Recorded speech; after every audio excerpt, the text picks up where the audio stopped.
এইটো মানে কাশ্মীৰত পিঁয়াজৰ খেতি কৰা হৈছে। পিঁয়াজৰ গুৰিবোৰ বৰ্তমান অলপ খুন্দি দিয়া হৈছে। এইটো কাশ্মীৰৰ পিঁয়াজ, কাশ্মীৰ গ্ৰীণ পিঁয়াজ।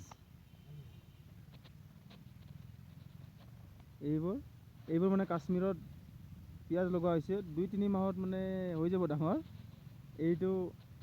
এইটো বৰ্তমান আহি উপস্থিত হৈছে আমাৰ মেছ কামাণ্ডাৰ মেজৰ। মানে তেখেতে বনাব এই পিঁয়াজবোৰ অকণমান ডাঙৰ হ'লে।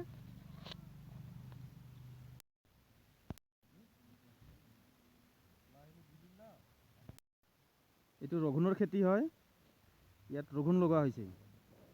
কাশ্মীৰত এইটো ৰগুন লগোৱা হৈছে। ৰগুনবোৰ প্ৰায় ডাঙৰ হৈছে।